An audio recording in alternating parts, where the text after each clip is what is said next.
Remedies काय असतील, हां. उपाय काय असतील? घरातलं अगदी जर ह्या खुणा सापडत असतील ना, तर सगळ्यात पहिले काय करायचं, सकाळी आणि रात्री दोन्ही वेळेला एक एक लिंबू पिळून आंघोळ करायला सुरुवात करायची. ओके. आणि आंघोळ 2 वेळा करायची. खूप नकारात्मक इफेक्ट कमी व्हायला लागतो किंवा त्यांचे हल्ले आटोक्यात यायला लागतात.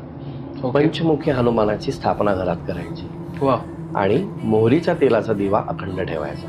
याने प्रचंड संरक्षण मिळतो. म्हणजे हनुमानाला तपश्चर्या करून प्रसन्न करणं हा भाग वेगळा, पण जेव्हा घरात नकारात्मक ऊर्जा आहे, तुम्ही नुसता पंचमुखी हनुमानाचा अतिशय साधा फोटो आणा, 100 रुपयाचा, मनोभावे उदबत्ती लावून त्याची सेवा अखंड दिवाट चालू ठेवा मोहरीच्या तेलाचा.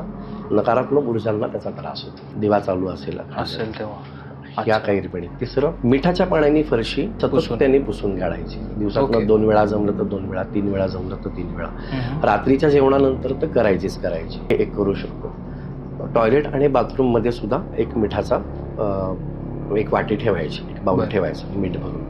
कारण टॉयलेट बाथरूम ह्या 2 जागा अशा आहेत की जिथे नकारात्मक ऊर्जा आपली स्वतःचं आधी स्थान तयार करतात. जास्त ते अस्वच्छतेकडे जास्त जातात. घरातली अस्वच्छता का वाढायला लागते. जाळे जळमटच वाढले, झुरळं जास्त वाढले, ढेकूण वाढले, अतिशय गलिच्छपणा वाढायला लागला, ही पण समजायचं. त्यामुळे घर स्वच्छ ठेवायचं.